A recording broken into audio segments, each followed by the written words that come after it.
Jadi saya persilakan Bahagia Al-Fadil Ustaz Dr. Rahimi untuk memimpin kuliah kita pada pagi ini. Silakan Ustaz. Okay, baik. Bismillahirrahmanirrahim. Assalamualaikum warahmatullahi wabarakatuh. Alhamdulillahirabbil alamin wa bihi nasta'in. Wassalatu wassalamu ala sayyidil mursalin wa ala alihi wa ashabihi ajma'in.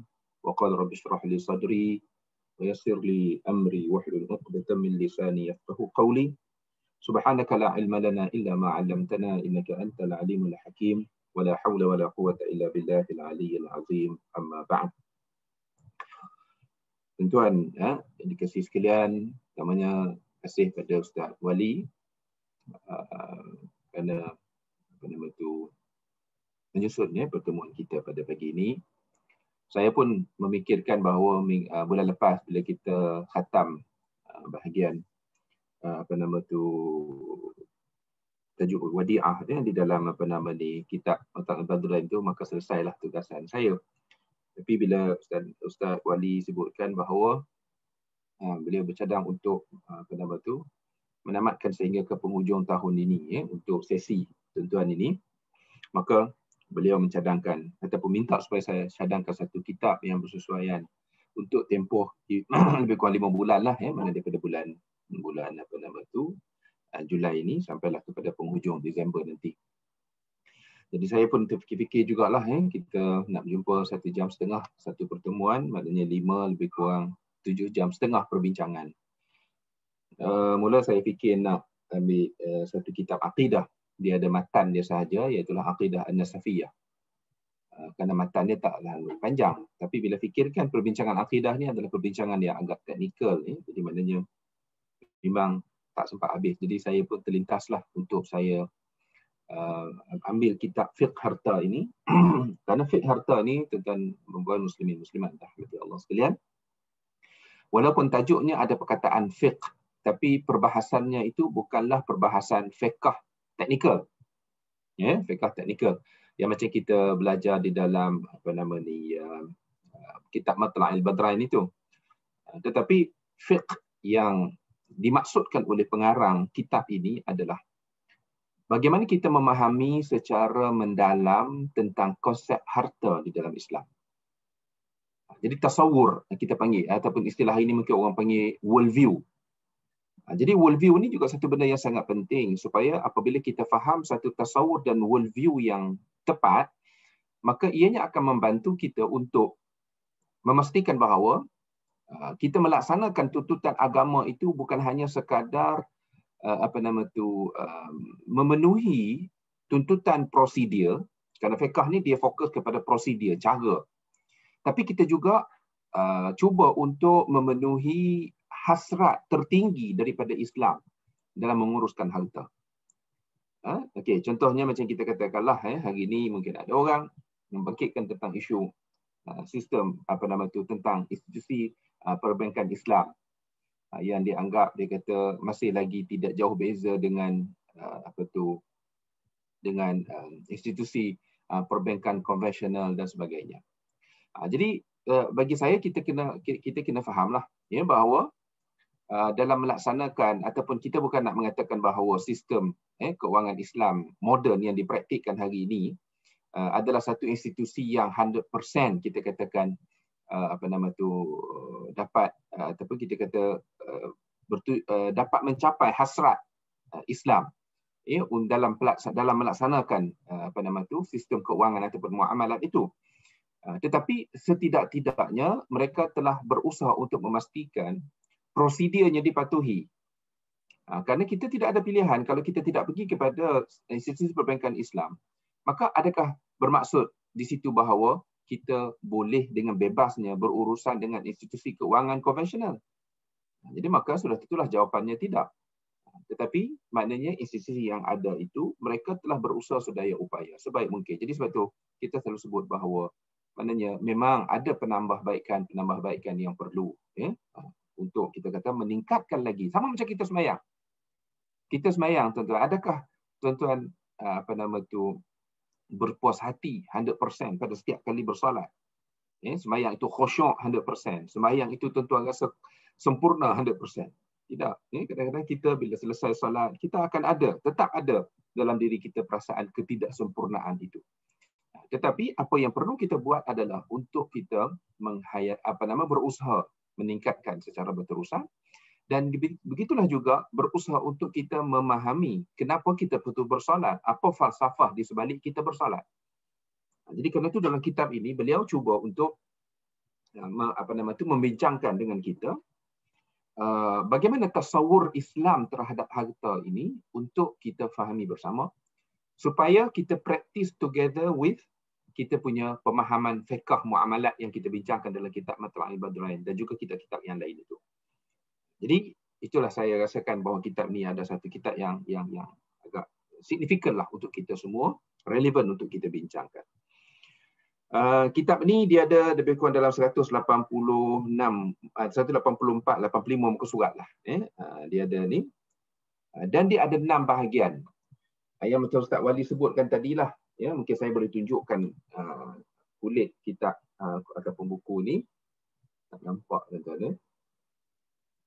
Okeylah, tak nampak. Tak apalah, nanti saya share lah. Saya rasa Ustaz Wali boleh sharekan gambar ni dalam ni nanti dalam WhatsApp group tuan-tuan, ya. Dan saya akui pengarang kitab ni dia bukan seorang takhasus, bukan seorang yang mempunyai pengkhususan dalam bidang fiqh. Tetapi cumanya beliau compile daripada rujukan-rujukan lain itu. Jadi maknanya beliau dapat berkongsi dengan kita satu perbincangan yang bagi saya agak penting jugalah untuk kita sama-sama ambil perhatian. Dan saya telah menggunakan kitab ini di beberapa buah masjid dan surau lah, dan sebab ada yang dah khatam, ada yang masih lagi dalam perbincangan, yang mana beliau membahagikan kepada 6 bahagian kitab ini. Yang pertamanya adalah tentang fiqh mencari harta. Jadi beliau nak jelaskan kepada kita konsep mencari harta dalam Islam ni bagaimana. Kemudian yang keduanya adalah fiqh jual beli harta. Jadi dalam jual beli ni beliau cuba fahamkan kepada kita tentang worldview, konsep, falsafah berjual beli itu supaya kita faham. Dan tetapi macam saya katakan tadi lah, ada fakta yang kurang tepat yang dinyatakan oleh beliau. Nanti kita sampai pada tempatnya nanti kita akan sebutkan perkara ini. Kerana saya katakan tadi, kita tak boleh nak ni dia lah, sebab dia bukan orang yang berkepakaran dalam bidang fiqh ni. Jadi maknanya dia adalah yang perlu kita perbetulkan sedikit. Okay, yang ketiganya ialah tentang fiqh menyimpan harta. Okay, kita nak simpan harta, kan? Orang suka simpan harta bagi banyak. Jadi adakah Islam tak suka untuk orang yang simpan harta ni? Jadi kalau kita akan tengok nanti perbincangannya. Yang keempatnya adalah fiqh untuk melabur harta. Okay. Yang kelima, fiqh untuk membelanjakan harta. Dan yang keenamnya adalah fiqh hutang piutang. Okay. Dalam berurusan dengan hutang piutang ni, bagaimana kita nak faham konsep Islam, pandangan Islam terhadap urusan hutang piutang. Okey, baik tuan-tuan, saya mulakan daripada mukadimah lah untuk kita ambil keberkatan daripada ilmu, maknanya kita lihat kepada keseluruhan kita. Saya tak akan baca word by word lah, kita akan pergi kepada petikan kepada supaya membolehkan kita tamat kitab ini pada pertemuan Disember nanti. Maknanya kita ada 7 kali pertemuan. Ada 6, kita ada Julai, Ogos, September, Oktober, November, Disember. Ada 6 pertemuan. Kalau sekiranya Allah beri kesihatan kepada kita semua, insya-Allah, maknanya kita tak ada, maknanya kita 6 kalilah kita akan berjumpa. Tidak ada apa-apa halangan, insya-Allah 6 kali pertemuan. Okey. Yang pertama saya nak sebutkan di sini, beliau telah memulakan perbincangan dengan satu hadis Nabi SAW yang nanti juga kita akan jumpa lagi hadis ini apabila kita bertemu dalam bab jual beli ini nanti, iaitulah hadis bagaimana Rasulullah SAW di antara rutin harian baginda adalah untuk melawat pasar di Madinah. Sebab itu kalau tuan-tuan yang pergi umrah, tuan-tuan yang berziarah ke Madinah sebelum inilah ketika mana kalau tuan-tuan ingat, saya yakin tuan-tuan masih ingat, di sebelah wing kanan masjid, maknanya Masjid Nabawi menghadap ke arah kiblat. Di luar masjid ataupun di sebelah masjid tu, kalau tuan-tuan perhatikan di belah kanan tu dia ada macam satu bangunan panjang, satu tingkat. Dia ada beberapa expo ataupun pameran yang dibuat, muzium dan sebagainya lah. Dia ada muzium tentang Madinah, dia ada muzium Al-Asmaul Husna, dia ada muzium tentang kehidupan Nabi, As-Sirah An-Nabawiyah. Jadi kalau tuan-tuan masuk ke dalam muzium Sirah Nabawiyah itu, dia buat satu pameran yang sangat cantik. Tapi saya difahamkan bahawa semua pameran-pameran itu telah pun ditamatkan. Telah pun ditamatkan. Sedangkan Al-Asmaul Husna tu pamerannya sangat menarik. Bahkan saya pernah sebut dulu, saya kata kalau benda tu dibawa ke Malaysia pun sangat bagus. Dia disediakan oleh syarikat swasta. Tapi kita masuk percuma ke dalam ruang pameran itu. Jadi kalau tuan-tuan masuk dalam muzium Sirah Rasulullah, tuan-tuan akan dapat lihat dia antaranya satu ruang disenaraikan tentang rutin kehidupan Nabi SAW. Maka yang menarik perhatian saya tentang dalam konteks apa yang sedang kita bincangkan ini, disenaraikan di situ. Di antara rutin Nabi SAW ialah Nabi akan pergi melawat ke pasar di Madinah. Tempat di mana orang-orang Islam berniaga. Karena seperti yang tuan-tuan ketahui bahawa di Madinah pada peringkat awal kedatangan Nabi SAW, ekonomi Madinah dikuasai oleh Yahudi. Dari segi perniagaannya, dari segi perladangannya, mereka juga adalah penguasa kepada ladang-ladang yang ada di Khaybar. Di Khaybar itu ada tanah-tanah yang ladang-ladang yang memberikan kualiti kurma yang bagus. Jadi Yahudi ramai tanah di situ. Sebab itulah kalau kita pergi kepada bab wakaf itu, kita lihat bagaimana Sayyidina Umar pernah datang berjumpa dengan Nabi. Dia kata, aku ada satu ladang tamar yang sangat aku sayang. Di mana ladang tamar itu? Di Khaybar lah. Kenapa dia sayang? Karena di situ adalah kawasan yang mengeluarkan buah-buah tamar yang berkualiti. Okey. Tapi siapa yang menguasai kawasan itu? Yahudi. Jadi ekonomi juga pada waktu itu dikuasai oleh Yahudi. Jadi Nabi SAW salah satu cara untuk memecahkan monopoli Yahudi ini, Nabi memerintahkan para sahabat yang berniaga, orang-orang Islam yang berniaga, supaya mereka membina pasar tersendiri. Kumpul semua orang-orang Islam niaga, buat satu pasar khusus. Pasar itu kalau tuan-tuan lihat sekarang ini, kalau kita nak tengok, tuan-tuan juga di bahagian row building yang sama tu, dia ada satu macam tanah kosong, dia ada macam taman kecil. Taman ada pokok-pokok bunga ditanam gitulah. Jadi dikatakan bahawa di situlah tapak pasar Ahlul Madinah yang menjadi tempat orang-orang Islam berniaga di situ. Jadi Nabi salah satu rutin baginda, walaupun bukan setiap hari, tapi Rasulullah akan masuk melawat, melihat peniaga-peniaga Islam berurusan. Jadi dalam riwayat hadis ini tuan-tuan, riwayat hadis sahih Muslim.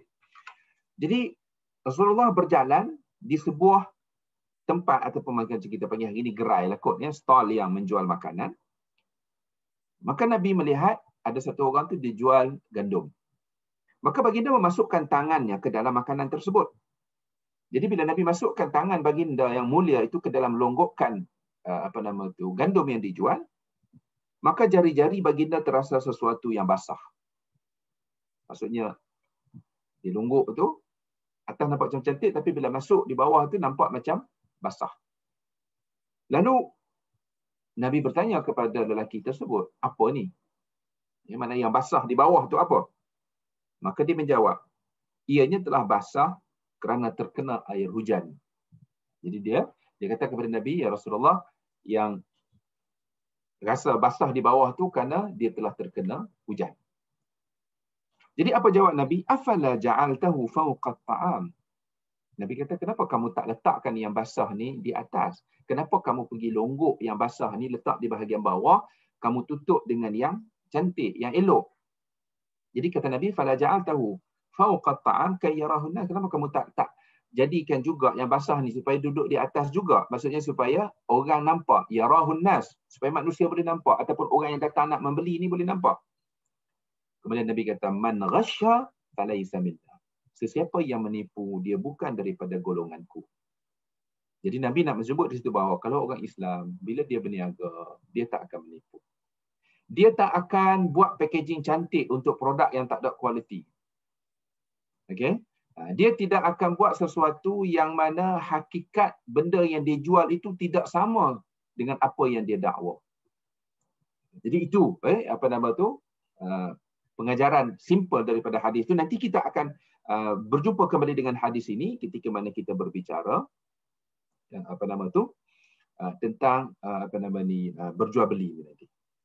Jadi dalam memahami maksud hadis ini, ketika mengulas maksud hadis ini, Imam Nawawi rahimahullah di dalam kitab beliau, iaitulah kitab Syarah Sahih Muslim, beliau mengatakan, dia kata apa? Ia berlaku kepada maksud yang dikatakan oleh Nabi falaisa minni, itu bukan daripada golonganku. Itu dia kata maksudnya ialah berlaku kepada orang yang menghalalkan penipuan dalam urus niaga sedangkan dia mengetahui bahawa perbuatan dia menipu itu secara nyata. Maka orang tersebut kafir dan keluar daripada agama Islam. Jadi maknanya Imam Nawawi mentafsirkan, kerana itulah tuan-tuan, bila kita jumpa hadis yang Nabi kata laisa minna, bukan daripada kalangan kami, laisa minni, bukan daripada golonganku, bukan daripada kalanganku, dia ada tafsiran. Sebagian ulama mengatakan Nabi tak mengaku umat. Ada yang mengatakan terkeluar daripada Islam. Ada yang mengatakan Nabi kata ini bukan orang Islam yang baik. Jadi itu maksud-maksud. Tapi Imam Nawawi dalam bab ini dia kata apa? Kalau dia menghalalkan. Jadi maksud dia menganggap bahawa benda tu tak salah. Dengan menipu orang tentang produk yang dijual itu bagi dia bukan satu kesalahan pada sisi syarak, bukan satu yang diharamkan pada sisi syarak. Bahkan dia menganggap itu adalah untuk melariskan jualan dia. Jadi kata Imam Nawawi, kalau orang yang menghalalkan, maka menyebabkan orang itu kufur, kafir, menjadi kafir dan keluar daripada agama Islam. Tetapi dia kata ada yang berkata maksud hadis ini ialah orang yang melakukan penipuan urus niaga tadi itu tidak berada di atas jalan dan hidayah kami, yakni hidayah petunjuk yang dibawa oleh Nabi Muhammad SAW secara sempurna. Jadi maksudnya ada juga ulama yang mengatakan orang yang buat macam tu ini bukan orang mukmin yang sempurna, mukmin yang baik. Sufyan bin Uyainah rahimahullah membenci pentafsiran tidak berada di atas hidayah kami. Jadi Imam Nawawi petik satu orang tabi'in yang mengatakan bahawa iaitulah Sufyan Uyainah, dia kata Sufyan Uyainah kata aku tak suka tafsiran yang ringan ini. Dia kata apa? Kata Sufyan Uyainah, amatlah buruk perkataan ini, lebih baik menahan diri dari memberi takwilan sedemikian kerana hadis ini memberi takwil tafsiran sedemikian kepada hadis ini, dia kata supaya ia lebih berkesan dalam jiwa dan juga sebagai satu pencegahan. Dan Allah sahaja yang lebih mengetahui. Jadi maknanya dia kata kalau kita tafsirkan maksud laisa minni itu dengan tafsiran yang agak lenient, yang agak ringan, dia kata aku bimbang nanti orang ambil mudah, maka orang akan buat secara berleluasa. Jadi sebab tu dia lebih kepada mentafsirkan siapa buat dalam keadaan dia menghalalkan, maksudnya seolah macam dia tak anggap benda itu sebagai satu kesalahan. Maka dia kata orang yang macam ni adalah terkeluar daripada Islam. Tapi Imam Nawawi mungkin dia bawa lah tafsiran itu. Macam saya katakan tadi lah. Ada yang mengatakan laisa minna itu bukan daripada kalangan kami itu. Ada yang kata mereka ini bukan umat Muhammad yang baik. Ada yang mengatakan Nabi takkan mengaku mereka ini sebagai umat dia. Dan ada yang mengatakan yang paling kita kata paling ekstrim sekali tafsirannya mengatakan orang ini adalah terkeluar daripada Islam. Tapi mereka mengaitkan dari segi tadilah yang kita kata apa? Menghalalkan itu. Jadi maknanya dia kata apabila Imam Nawawi membuat ulasan yang sedemikian terhadap hadis tersebut, maka tidak diragukan lagi menunjukkan kepada kita bahawa pemahaman tentang konsep harta dalam Islam ataupun yang kita kata fiqh harta itu adalah satu satu topik yang sangat penting untuk sama-sama kita kuasai. Kerana apa? Kerana kita sebagai manusia, sebagai umat Islam akan berinteraksi dengan harta dalam kehidupan seharian kita. Celik mata je tuan-tuan, sampailah kepada nak pejam mata balik malam nanti, maknanya banyak urusan-urusan kita yang berkait dengan harta. Tapi dia kata namun tidak ramai di antara kita yang mengetahui bahawa sekiranya salah dalam berinteraksi dengan harta, maka ia boleh membawa kepada kekufuran. Boleh membawa kepada kekafiran, yakni terkeluarnya kita daripada Islam.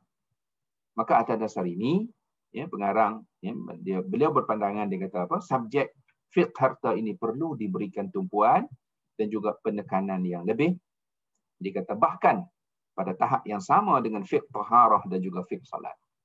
Jadi yang ni pun saya rasa kita pernah bincangkan sebelum ini tuan-tuan. Kita katakan apa?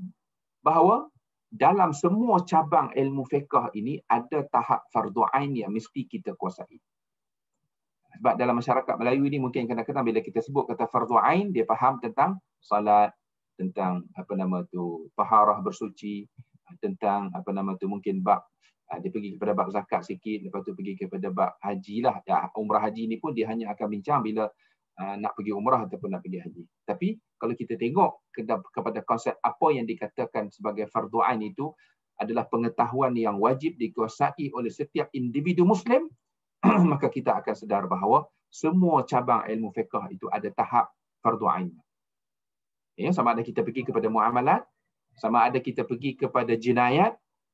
Jadi alhamdulillah tuan-tuan dah khatam ataupun hampir khatam kitab Matla' al-Badran ini. Bagi saya tuan-tuan secara sepintas selalu telah menyentuh semua cabang yang ada di dalam perbahasan ilmu fiqh yang ada di dalam syariat. Sebab fiqh ni dia bincang tentang bagaimana syariat Islam mengatur perjalanan hidup kita dari segi aspek hukum hakam. Jadi makna situ tuan-tuan dah belajar dah, ya. Boleh katakan semua. Sebab kita tak artikan generasi-generasi sebelum ni, contohnya bila sampai bab jinayat, dia kata apa? Oh, kita ni bukan nak jadi tok kadi, tak apalah kita skip lah tajuk ni. Ataupun bila kita sampai kepada bab muamalat ni, nak bincang bab jual beli dan sebagainya, jadi dia kata apa? Oh, kita ni bukan orang berniaga, tak perlulah kita nak bincang secara keseluruhan ataupun nak bincang ke semua tajuk dalam bab muamalat. Jadi sebenarnya tuan-tuan, itu adalah satu kefahaman yang tak berapa tepat lah. Kita kena cuba untuk memahami semua, ya, walaupun ya tidak secara mendalam bagi setiap cabang itu, tuan-tuan, ya. Tapi at least kita kena tahu, kita kena ambil tahu. Sebab apa tuan-tuan? Benda yang paling basic di dalam muamalat ini, dua perkara lah bagi pada pemahaman saya. Dua perkara. Yang pertama, kita mesti faham hukum muamalat ini. Yang pertama, untuk mengelakkan kita daripada terjerumus dalam riba. Kerana kita ni tuan-tuan, bila kita sembang bab riba, kita selalu terfikir riba itu hanya melibatkan hutang. Tapi kita harus juga sedar bahawa riba juga melibatkan jual beli. Dalam urusan jual beli juga akan melibatkan riba. Jadi saya yakin tuan-tuan dah bincang bab itu dalam dalam muamalat lah, ya, dengan dalam Matla' al-Badran yang tadi Ustaz Wali sebut, tuan-tuan masih lagi ada tajuk yang belum khatam. Tapi saya yakin benda itu telah pun disentuh. Riba dalam jual beli. Okey, dan kemudian yang keduanya tuan-tuan, ya, yang keduanya ialah untuk memastikan kita tidak mengambil harta orang lain secara batil. Mengambil harta orang lain secara batil ni tuan-tuan, hukumnya adalah haram. Hukumnya adalah haram. Okey, sebagai contoh yang saya pernah sebut dengan tuan-tuan, ataupun yang pernah kita bincang, yang dulu kita pernah buat wacana di masjid pun, ya, di Masjid Al-Hasanah, ni tentang musim korban tuan-tuan ni, ya. Yang ni tuan-tuan sekarang ni musim korban ni. Kita minta supaya sesuatu pihak melaksanakan ibadah korban bagi pihak kita. Okey, jadi pihak yang menjadi orang tengah untuk melaksanakan ibadah korban itu adalah pihak yang menerima wakil daripada peserta. Jadi bila wakil itu, bila kita wakilkan kepada seseorang untuk menguruskan urusan kita, maka dia ada dua bentuk, sama ada berupah ataupun tanpa upah. Dan apa yang kita tahu bahawa memang, ya, pihak-pihak yang menjalankan ibadah korban sekarang ini memang mereka mengambil upah, ya, khususnya daripada agensi swasta ataupun individu. Jadi bila mereka mengambil upah, mereka kena maklumkan berapa upah yang mereka ambil. Tetapi hari ini malangnya kita lihat, ya, dalam kadang-kadang tu akad pun tak ada. Ya, akad pun tidak ada. Mereka hanya bagi tahu satu bahagian berapa peserta akan masukkan duit. Katakanlah kalau satu bahagian tu 350, kalau mereka mengambil upah, katakanlah kalau tak banyak pun RM20. Adakah peserta dimaklumkan dengan upah berkenaan? Maknanya sebab nanti benda tu akan ada lebihan daripada kos sebenar. Jadi lebihan daripada kos sebenar itu, adakah peserta korban tadi itu memberi izin untuk orang tengah ataupun pihak yang melaksanakan itu tadi untuk mengambil lebihan itu bagi kegunaan mereka? Ya, kegunaan itu sama ada kalau orang yang ambil untung tu, dia ambil untuk diri dia lah. Ataupun kalau pihak NGO sebagai contohnya, mereka ambil untuk kegunaan NGO berkenaan. Jadi adakah mereka mendapat keizinan daripada peserta dan peserta juga maklum tentang perkara itu. Jadi kalaulah benda itu tidak jelas, maka tuan-tuan, perbuatan mengambil lebihan itu maka termasuk dalam memakan harta dengan jalan yang batil. Ya, makan harta yang jalan yang batil. Macam mana tuan-tuan, saya selalu sebut contohnya, bahasa mudah kalau kita teman kawan-kawan dulu, duduk hostel di asrama dan sebagainya, di college, ya, masa zaman belajar dulu, kawan kita nak keluar pergi kedai. So kita berkata, ambil duit RM10 bagi kat dia, kau tolong beli makanan sekian-sekian. Okay? Ataupun dia bagi RM5, tolong beli nasi goreng ayam bagi dekat aku. Jadi kita pergi ke kedai, kita beli RM4.50. Jadi bolehkah balance 5 sen, 50 sen, kawan kita bagi RM5 tu ada balance 50 sen. Balik tu kita pakai ambil senyap, boleh letak dalam poket kita saja, kita bagi nasi ayam dekat dia. Sedangkan nasi ayam tu kita beli hanya RM4.50. Jadi balance itu, dia tak kata pun kat kita, okay, keep the change. Ataupun dia kata, okay, balance ambil kang lah. Dia tak kata apa-apa pun. Jadi boleh ke tidak untuk kita ambil duit itu masuk dalam poket? Of course tak boleh. Jadi maknanya kalau makan, ambil juga, maka itu termasuk dalam apa? Al-batil. Aklul mal bil batil. Makan harta dengan jalan yang batil. Jadi sebab tu, tuan-tuan dia kata apa tadi? Kita kena berhati-hatilah dalam bab urusan harta ni. Kalau kita berusaha untuk faham detail dalam bab fiqh salat dan juga fiqh bersuci itu, maka dia kata kita juga dalam bab harta ini akan berhadapan dengan pelbagai persoalan. Dia kata kalau dalam taharah itu persoalan kebersihan, kalau orang perempuan dia akan timbul isu bila macam mana nak pastikan dia suci daripada haid, macam mana nak suci daripada nifas, bagaimana nak bezakan haid dengan istihadah. Persoalan yang selalu berbangkit tentang taharah. Dan begitu juga solat. Jadi maknanya dalam kehidupan sehari-hari ini, maknanya masih lagi banyak persoalan-persoalan yang tampak solat. Jadi maka dia kata begitulah juga dalam urusan harta akan ada banyak persoalan-persoalan yang kita hadapi dalam kehidupan seharian. Maka perlulah untuk kita memahami secara mendalam. Jadi sebab tu beliau mengatakan, beliau telah menyusun kandungan kitab ini kepada 6 bahagian. Iaitulah bermula dengan mencari, berjual beli, menyimpan, melabur, membelanjakan dan juga hutang piutang. Ini dia kata tidak dapat tidak dalam satu hari daripada 6 perkara yang kita sebutkan tadi itu mesti kita terlibat. Dia kata kalau kita bekerja itu berkait dengan fik mencari harta. Kemudian waktu pagi kita singgah nak beli sarapan pagi di gerai nasi lemak, itu adalah melibatkan jual beli. Kemudian bila kita hujung bulan, kita dapat gaji, sebahagiannya kita nak simpan, itu melibatkan simpanan. Kemudian bila ada simpanan ni, kita nak laburkan. Takkan kita nak simpan macam tu saja, kita berfikir juga cari macam mana nak melaburkan. Jadi dia kata itu berkait dengan pelaburan.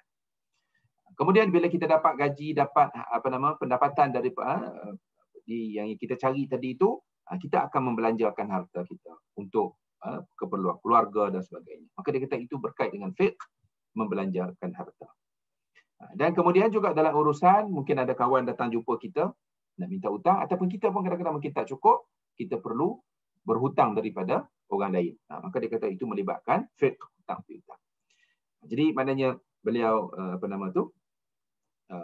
menyentuh boleh katakan secara sepitan lalu, walaupun dia bukan orang pakar, bahkan dia ni bukan orang bidang agama pun, ya.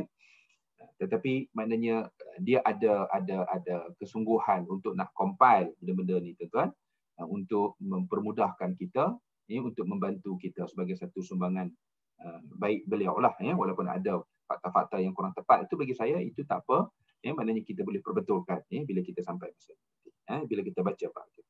Dan beliau mengatakan diletakkan maksud ataupun tajuk itu sebagai fiqh, dia kata bukan, kerana dia kata perkataan fiqh itu mempunyai dua maksud. Dia kata yang pertama bermaksud kefahaman dan hukum.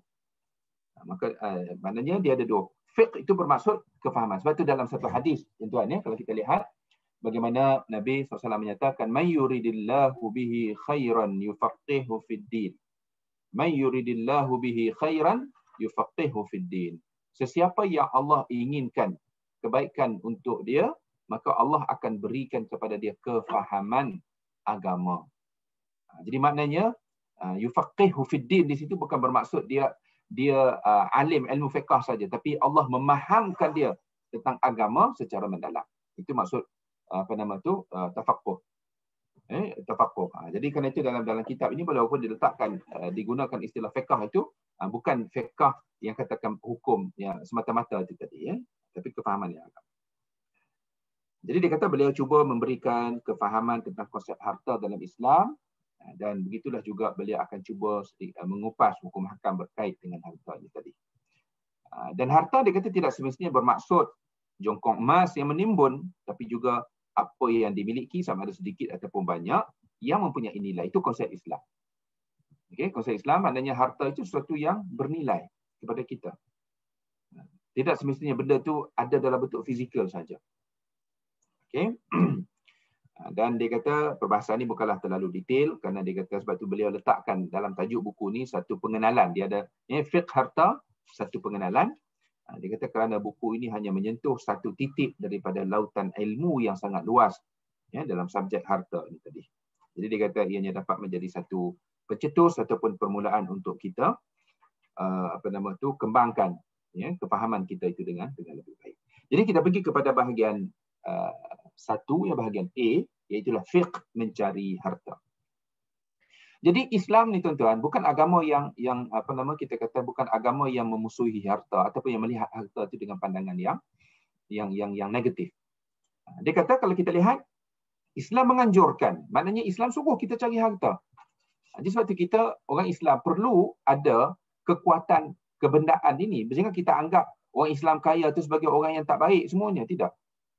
Islam menganjurkan. Dia kata apa buktinya kalau kita lihat adalah petikan daripada ayat 9 dan 10 suratul Jumu'ah. A'udzubillahi minasyaitonir rajim. Ya ayyuhalladzina amanu idza nudiya lis-salati min yaumil jumu'ati fas'au ila dzikrillah wa dzarul bai'.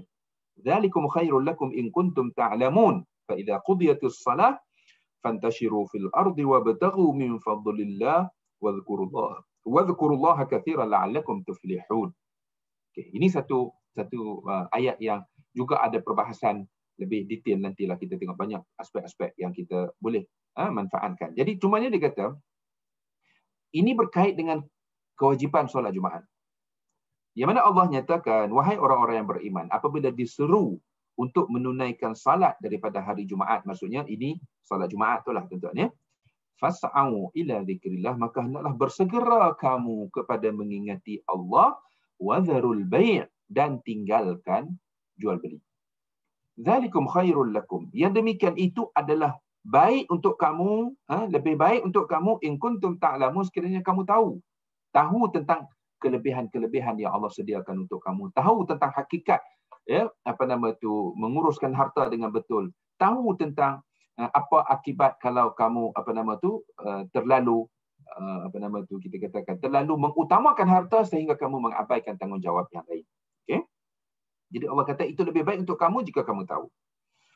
Fa idza qudiyatis salah, dan apabila telah ditunaikan salat, fantashiru fil ardi, maka bertebaranlah kamu di atas muka bumi. Wabtaghu min fadlillah, dan usahakanlah daripada kurniaan Allah. Wadhkurullaha katsira, dan ingatlah Allah banyak-banyak. La'allakum tuflihun, moga-moga kamu berjaya. Jadi maknanya tuan-tuan daripada ayat ini menunjukkan kepada kita tuan-tuan, hari Jumaat bukan hari bercuti untuk orang Islam. Ya, sebab ada orang tak puas hati. Kenapa? Dia kata kita ni negara Islam, tapi kenapa kita mesti cuti hari Ahad? Kenapa hari Jumaat kita mesti bekerja? Kalau kita faham dalam ayat ni tuan-tuan, Allah menyebut kepada kita bahawa hari Jumaat bukan hari untuk kita berehat. Cuma Allah kata, bekerjalah. Hari Jumaat tak ada masalah, tapi bila diseru untuk menunaikan salat,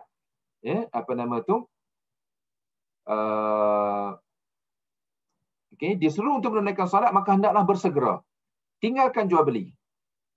Tinggalkan jual beli, kerana kalau kamu buat macam tu, kamu akan dapat kebaikan. Tapi bila selesai salat saja, kata Allah, bertebaranlah kamu di atas muka bumi untuk mencari kurniaan Allah. Dan ingat Allah banyak-banyak. La'allakum tuflihun, moga-moga kamu berjaya. Jadi maknanya dia kata daripada ayat ini, ya, Allah memerintahkan kita untuk meninggalkan urus niaga apabila azan Jumaat dilakukan. Jadi sebab itulah tuan-tuan kalau kita tengok di sini dalam perbahasan fiqh, dia mengatakan hukum jual beli selepas daripada azan yang pertama adalah haram. Okey, adalah haram. Jual beli itu dianggap sebagai sah. Sebab tu kalau tuan-tuan baca dalam kitab fiqh, dia akan senaraikan kepada kita bentuk jual beli yang maknanya jual beli ni dia ada yang hukumnya haram tapi akad itu sah, jual beli itu sah, dan ada jual beli yang hukumnya haram dan juga akadnya tidak sah. Jadi jual beli selepas azan pertama Jumaat sehinggalah sempurna solat Jumaat itu, maka itu hukum. Itu termasuk dalam kategori jual beli yang haram tetapi akadnya sah. Okey, akadnya sah. Jadi maksudnya dia kata menunjukkan bahawa sebelum azan urusan mencari harta melalui jual beli itu dibolehkan. Okay, jadi dia kata maknanya sebab tu kita kata tadi hari Jumaat ni bukan hari untuk kita nak berehat. Dan dia kata setelah kita selesai solat Jumaat, Allah perintahkan umat Islam untuk teruskan usaha cari harta. Dan seandainya mencari harta itu adalah satu perbuatan yang tercela, sudah tentulah Allah tidak akan memerintahkan kita sedemikian. Jadi bila Allah kata fantashiru fil ardi, bertebaranlah kamu di atas muka bumi, itu maksudnya itu galakkan daripada Allah untuk kita mencari harta. Cuma ada pesanan di situ, ingatlah Allah, ya. Moga-moga kamu berjaya. Dan dikata seperkara okey, ini tentang cuti tadi saya dah sebut. Maka dikata hadis ayat yang kita bacakan tadi itu, potongan ayat yang kita bacakan ini, dia kata adalah di antara sekian banyak dalil daripada Al-Quran dan hadis yang menyuruh umat Islam mencari harta. Dia kata mencari harta dengan titik peluh sendiri adalah jauh lebih baik daripada meminta-minta dan juga mengharapkan belas kasihan orang lain. Seperti mana yang ditegaskan oleh Nabi SAW dalam satu hadis sahih yang diriwayatkan oleh Imam Bukhari. Kata Nabi, "Walladhi nafsi biyadihi, la an ya'khudha ahadukum hablahu fayahtatib 'ala zahrihi khairun lahu min an ya'tiya rajulan fayas'alahu a'tahu aw mana'ahu." Ini baru ni tuan-tuan, yalah jadi agak kata apa, havoc sikitlah pasal isu angkat bendera putih itu. Okey? Jadi hadis ni juga ada relevan jugalah dengan isu yang berbangkit itu. Tapi tuan-tuan kita kena tengok in a big picture lah untuk kita faham tentang situasi. Okey. Kata Nabi, demi Allah yang diriku berada di tangannya, maksudnya Nabi kata, Nabi bersumpah demi Allah lah. Demi Allah yang mana nyawaku di bawah kekuasaannya. Dia kata seseorang di antara kalian yang mengambil talinya lalu dia mengikat kayu api dan membawa di atas bahunya adalah lebih baik daripada dia datang berjumpa dengan seseorang dan meminta-minta kepadanya. Kerana dia kata orang itu a'tahu, mungkin memberi apa yang diminta, au mana'ahu, ataupun mungkin orang itu akan menolak, tak akan beri bantuan yang diminta. Kerana Islam tentu adalah agama yang sangat mementingkan menjaga maruah. Jadi bila kita minta dengan orang ni, kadang-kadang kalau kita dapat pun tuan-tuan, yang berlakunya kadang-kadang orang melihat kita ni dengan pandangan yang ialah pandangan rendah. Jadi sebab tu Nabi membandingkan, Nabi kata apa, al-yadul ulya khairun min al-yadis sufla itu. Maknanya itu Nabi faham tentang emosi manusia biasanya begitu. Apabila seseorang manusia itu bila dia dapat memberi kepada seseorang yang lain, kadang-kadang dia selalu meletakkan diri dia sebagai orang yang lebih hebat daripada orang yang diberi dan dibantu itu tadi. Sebab tu dalam Quran sendiri pun tuan-tuan, Allah pesan kepada kita dalam bab bersedekah, wala la tubtilu sadaqatikum bil manni wal adha. Jangan kamu rosakkan sedekah yang kamu berikan itu dengan mengungkit-ungkit dan juga menyakiti. Menyakiti ini maksudnya apa? Tadilah kita cenderung untuk melihat kepada orang yang menerima bantuan itu dengan pandangan yang negatif, pandangan yang merendah-rendah dan sebagainya. Possibility itu ada dari segi perspektif sama ada psikologi ataupun tindakan. Jadi sebab tu Allah beri ingatan. Sebab Allah dah tahu dah apa kemungkinan-kemungkinan yang akan timbul dalam emosi, dalam diri, dalam persepsi orang yang memberi. Jadi sebab itulah Nabi menggambarkan al-yadul ulya khairu min al-yadus sufla. Tangan di atas tu lebih baik daripada tangan yang di bawah. Jadi kerana itulah dalam hal ini Nabi kata seseorang itu kalau dia mampu berusaha sendiri adalah jauh lebih baik daripada dia pergi meminta. Kerana bila dia minta ini, boleh jadi orang bagi, boleh jadi orang tak bagi. Tapi dia akan menimbulkan, tetap akan ada persepsi daripada orang yang memberi terhadap yang meminta dia tadi. Jadi sebab tu Nabi kata adalah lebih baik untuk dia berusaha. Berusaha sendiri. Suatu pernah berlaku pada satu ketika, bahkan hadis tu dibincangkan.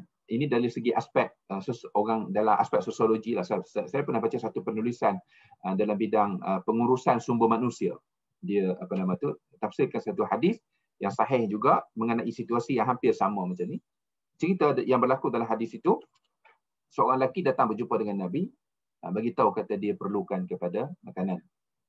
Jadi Nabi pun tanya kepada dia. Nabi tak terus kata kat sahabat, okey pergi ambil barang daripada Baitul Mal bagi kat dia. Mungkin sebab Nabi tengok mungkin dia nampak macam okey masih lagi boleh berikhtiar berusaha. Jadi Nabi kata, kamu tak ada apa langsung kat di rumah? Jadi dia sebut, dia kata dia ada dua benda. Yang pertama, kalau tuan-tuan biasa tengok orang Arab yang duduk di rumah zaman dulu yang lantainya tanah ni, biasanya dia ada kain alas. Kalau tuan pergi sekarang pun, macam kalau kita pergi haji tu, kalau tuan duduk di Arafah tu kan dia ada macam kapet. Tapi sekarang ni macam kapet moden sikit lah. Tapi dia macam orang Arab ni, sebab dia rumah dia zaman dulu lantai dia tanah aja. Jadi dia akan ada alas sebagai tempat duduk. Dia kata aku ada alas sebagai tempat duduk tu, yang aku guna untuk alas duduk, ataupun kalau musim sejuk aku jadikan sebagai selimut satu. Kemudian yang kedua, aku ada satu bekas untuk isi makanan. Okey, untuk ada satu bekas untuk isi makanan. Okey, jadi Nabi kata, okey, balik kamu pergi ambil yang kamu bekas makanan tadi tu. Dia pun bawa. Dia pun balik, Rasulullah pun ambil benda tu, Rasulullah pun iklankan, okey, siapa nak beli bekas ini? Okey. Jadi ada satu sahabat tu offer hanya satu, kalau tak silap saya, 1 dirham sajalah, ya, 1 dirham. Lepas tu Nabi tak setuju untuk jual dengan 1 dirham, ada orang lagi offer untuk 2 dirham, kalau tak silap saya lah 2 dirham. Jadi Rasulullah pun bersetuju dengan sahabat itu. Rasulullah pun ambil duit, jual bekas tadi tu, bagi bekas tu, dia pun ambil duit. 2 dirham ni Rasulullah kata, okey, ambil 1 dirham ni, kamu pergi beli makanan, balik pergi beli bagi makan ahli keluarga kamu, dan 1 dirham lagi ni kamu pergi beli kapak dan bawa kepada aku. Jadi dia pun buat seperti mana Rasulullah suruh. Dia balik ambil duit tu, dia pergi ke pasar, 1 dirham beli keperluan makanan untuk beri kepada ahli keluarga dia, dan satu lagi dia bawa kapak. Jadi Rasulullah pun ambil kapak yang yang telah dibeli oleh lelaki ini tadi. Rasulullah pun dengan tangan baginda sendiri yang mulia itu, dia pasangkan kalau kita panggil ulu kapak lah, parang ni, parang ataupun kapak ni biasanya dia ni, dimasukkan kayu untuk ni lah. Jadi Rasulullah pun kata kepada lelaki itu, ambillah pergi bekerja, aku tak nak jumpa kamu. Dan riwayat itu kalau tak silap saya disebut 2 minggu. Jadi Rasulullah pun ambil, lelaki tadi pun ambil lah. Ya, ambil lah kayu, kapak yang Rasulullah dah letakkan dia punya pemegang tadi tu, dia pun pergi. Jadi selepas daripada 2 minggu, lelaki ini datang kembali bertemu dengan Rasulullah, dan dia bagi tahulah, dia kata, aku telah pun mencari kayu, aku telah jual, dan aku telah berjaya mendapat, tak silap saya berapa belas, 15 ke 18 dirham ke gitulah, lebih kurang, ya, dalam riwayat itu. Ya. Jadi maka dia kata, aku telah gunakan untuk membeli keperluan keluarga aku. Jadi dalam hadis ni tuan-tuan, adalah dia punya dalam paper yang saya baca, penulisan yang saya baca itu, dia buat, tak silap saya ada 9 kesimpulan yang boleh menjadi panduan untuk kita bagaimana kita nak mengendalikan golongan yang kurang bernasib baik. Okay, golongan kurang yang bernasib baik ini. Adakah semua yang datang kepada kita berjumpa itu kita terus bantu mereka dengan dalam bentuk hanya memberi saja, ataupun adakah ataupun bahasa kita selalu guna hari ini, adakah semuanya kita beri ikan, ataupun ada yang akan diberi ikan, ada yang akan diberikan joran, ya, untuk mereka. Jadi maknanya itu pendekatan. Berarti kita kena cuba menyelami hadis-hadis Nabi, bagaimana tindakan Rasulullah, bagaimana strategi Rasulullah untuk membantu golongan yang berkeperluan ini tadi, ya. Okey. Jadi maksudnya sebab dia kata di situ, maknanya Islam sangat menggalakkan kita mencari harta, kerana Islam mengatakan bahawa mengharapkan pemberian orang secara berterusan itu tidak baik. Ya, tidak baik. Jadi sebab itu dia kata mencari harta itu adalah dianjurkan oleh Islam. Tetapi dia kata ada beberapa perkara yang perlu kita ketahui dalam kita mencari harta. Okay, jadi dalam bab mencari harta ni tuan-tuan, beliau nak jelaskan kepada kita ada 11 perkara, 11 perkara yang perlu kita ketahui. Yang pertama dia kata kedudukan harta dalam Islam. Okay, kedudukan harta dalam Islam, apabila kita berbicara tentang harta, maka ketahui bahawa umat Islam secara umumnya terbahagi kepada 3 kumpulan. Mana dia kata orang Islam yang ada sekarang ni, bagaimana persepsi mereka, sikap mereka terhadap harta tu, dia kata ada 3 kelompok. Kelompok yang pertama, mereka yang memandang harta itu sebagai sesuatu yang tercela. Jadi golongan yang anti kekayaan ni ada. Dia tak boleh tengok orang kaya. Sebab dia akan menganggap orang tu kaya dengan cara mencari harta yang tak betul. Sebab bagi mereka bahawa orang kaya itu bukan orang yang terhormat dalam Islam.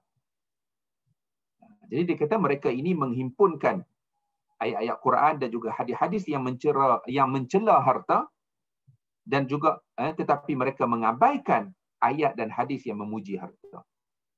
Maka dia kata hasilnya mereka menganggap umat Islam perlu menjauhkan diri daripada apa jua perkara yang berkait dengan pemilikan harta. Macam tadilah mereka bawa. Memang betul tuan-tuan, kita akan jumpa hadis-hadis ataupun ayat-ayat Quran dan juga hadis-hadis yang yang kalau kita faham secara zahirnya mencela harta. Contohnya, kalau kita tengok hadis yang mengatakan bahawa Nabi akan bersama dengan orang miskin di dalam syurga. Jadi kita tengok, mana kalau kita kaya, Nabi tidak akan bersama dengan kita dalam syurga.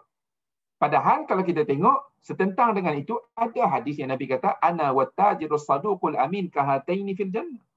Sedangkan kata Nabi, aku bersama dengan peniaga-peniaga yang bercakap benar dan juga beramanah, aku dalam syurga akan duduk macam ni. Sambil Rasulullah menunjukkan isyarat dengan jari baginda yang mulia itu. Maknanya peniaga yang beramanah, peniaga yang bercakap benar, jujur, juga akan duduk bersama-sama dengan Nabi. Jadi maknanya kalau kita nak golongan-golongan yang melihat dengan negatif terhadap harta dan kekayaan, maka mereka akan compile hadis-hadis, mereka akan compile ayat-ayat dan juga hadis-hadis. Yang contohnya banyaklah kalau kita nak faham. Innama amwalukum, sesungguhnya harta kamu, anak pinak kamu, fitnah. Ada satu ujian kepada kamu. La tulhikum amwal, wahai orang yang beriman, la tulhikum amwalukum, janganlah kamu dilalaikan oleh harta benda kamu. Wa auladukum, anak-anak pinak kamu, an zikrillah, daripada mengingati Allah. So dia pun kata, tengok Allah kata harta ni akan melalaikan kamu daripada ingat Allah. Jadi kalau kita nak cari dengan tafsiran sedemikian, kita boleh berjumpa dengan dalil-dalil untuk kita membina persepsi sedemikian. Jadi ini dia kata golongan pertama. Pandang harta itu sebagai tercela. Yang kedua pula ialah mereka yang pandang harta itu sebagai satu tujuan hidup. Mereka mengabaikan semua hukum halal dan haram berkenaan dengan harta. Bagi mereka Islam hanyalah berkait dengan wuduk, salat, puasa dan tidak ada kaitan langsung dengan harta.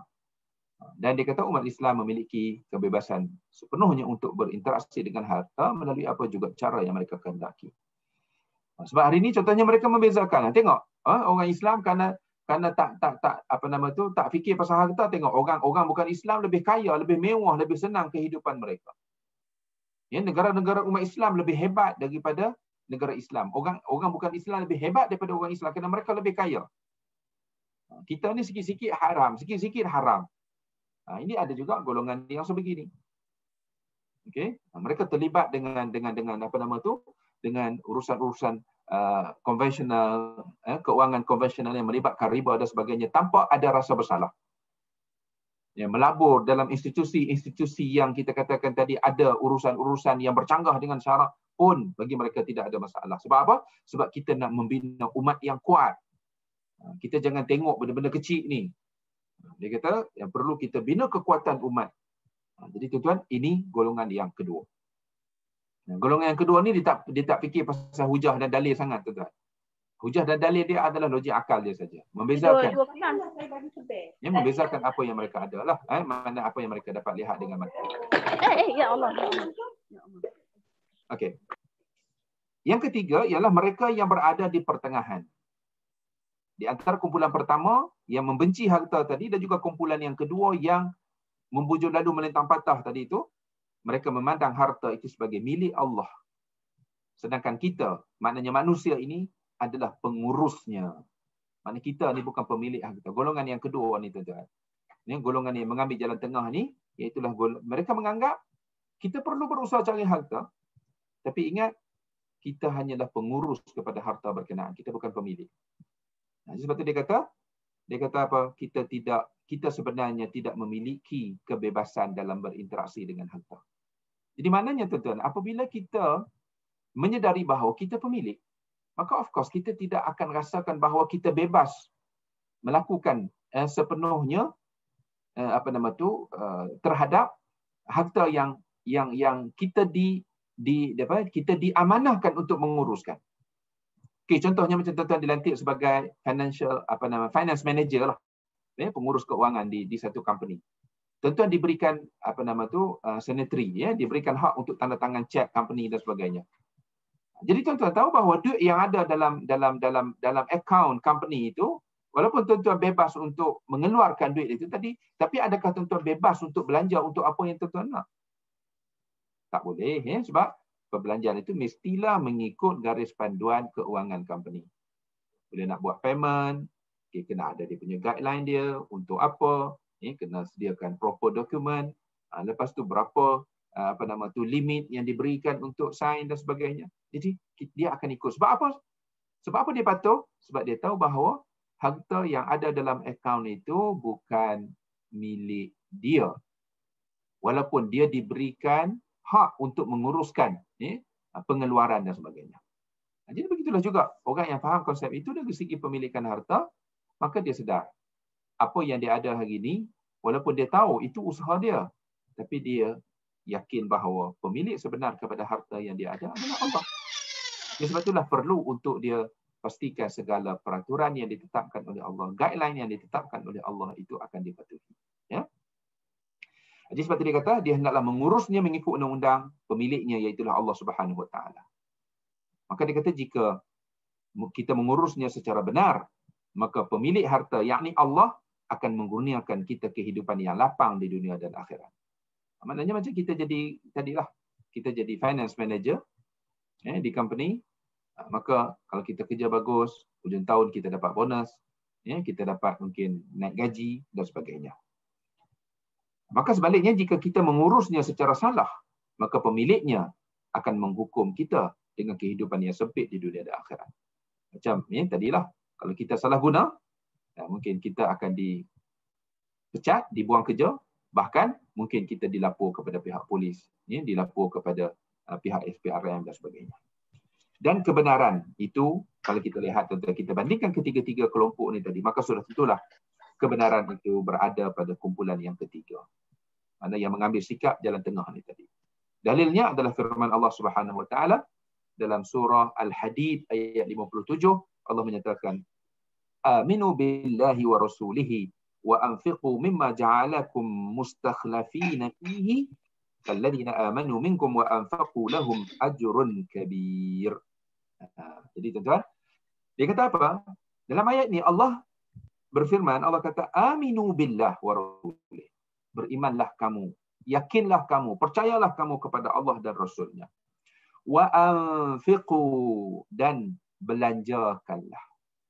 Ini tuntutan berinfak ni tuan-tuan adalah satu tuntutan yang sangat besar.